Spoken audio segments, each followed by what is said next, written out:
লোকসভা নির্বাচনের মুখে দলবদল। বৃহস্পতিবার বিজেপির শহর মণ্ডল সম্পাদক কানু বর্মন বিজেপি ছেড়ে তৃণমূলে যোগদান করেন।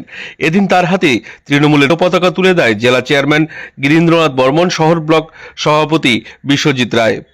বিশ্বজিৎ বলেন, এদিন কানু বর্মন বিজেপি ছেড়ে আমাদের দলে যোগদান করেছে।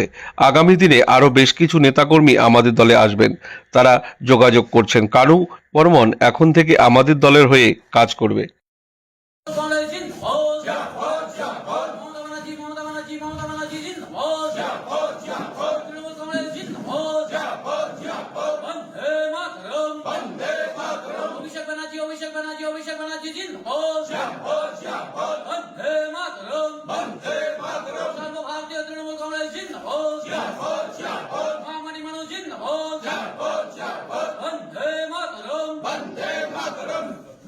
সবাইকে নমস্কার।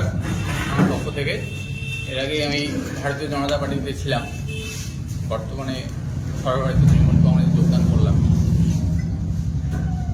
আমি বর্তমানে কিছুদিন আগে পর্যন্ত, যোগদানের আগে পর্যন্ত আমি টাউন মণ্ডলের সেক্রেটারির দায়িত্বে ছিলাম। আমাদের তৃণমূল পরিবারের জন্য সুখবর। আমাদের পরিবারে একজন মাথাভাঙা শহরলোক তৃণমূল কংগ্রেসের এরিয়া বিজেপি থেকে জয়েন করবেন। আপনারা নিশ্চয়ই জানবেন, কানু বর্মন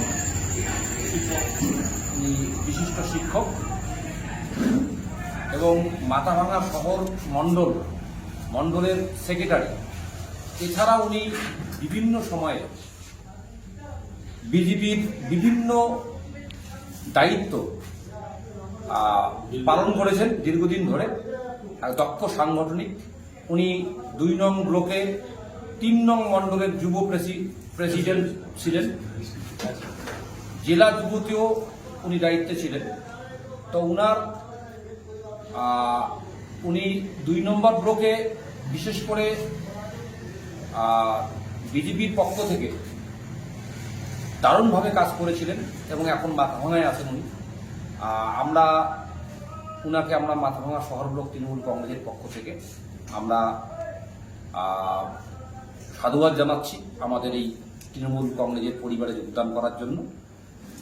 উনার হাতে দলীয় পতাকা তুলে দিবেন আমাদের মাথাভাঙা শহরের মাথাভাঙা মিউনিসিপ্যালিটির চেয়ারম্যান লক্ষ্যপতি প্রামাণিক, যুব প্রেসিডেন্ট আছেন, মহিলা তৃণমূল কংগ্রেসের প্রেসিডেন্ট রয়েছেন এবং সর্বোপরি আমাদের মধ্যে এই যোগদানে উপস্থিত আছেন কুচবিহার জেলা তৃণমূল কংগ্রেসের চেয়ারম্যান মাননীয় গিরীন্দ্রনাথ বর্মন। উনি পতাকা তুলে দিবেন। আমি মাননীয় কানু বর্মন মহাশয়কে আমি আপনাদের অনুরোধ করেছি।